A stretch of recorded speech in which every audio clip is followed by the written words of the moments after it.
مره بفاول ومره بضربه ركنيه على ايمن قريب، يعلوها جنش وقع على الارض، خطيره، جول جول جول. هدف اول عن طريق قاعود متخصص في الزمالك، مش ممكن اللي فاتت. جنش يقع على الارض بشكل غريب، ولاعيبه نادي الزمالك بيشاوروا ياخدها قاعود، يقول لك ما ترجعش ديت.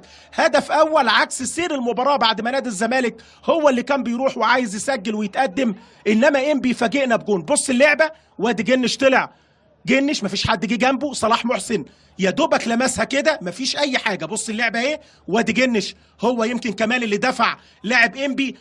احمد صبحي تترد الكوره عرضيه، مفيش رايه، خطير، حمدي زكي، جول جول جول. مش ممكن، حيرتينا يا كوره، مش ممكن. لسه بقول لحضراتكم بحيي طارق العشري على التبديل بتاعه، يرد عليا محمد حمدي زكي ويقول لي انا حاضر بجون. مش ممكن، محمد حمدي زكي، واستحاله من الفوضى الدفاعيه وتقدم خطوط الابيض. بص اللعبه، كره اتعملت اهي، علي جبر حب يسيبه فيه التسلل، انما وقف كويس قوي محمد حمدي زكي اللي لسه نازل من على الدكه بقاله اقل من 6 دقايق. الراجل سند الكوره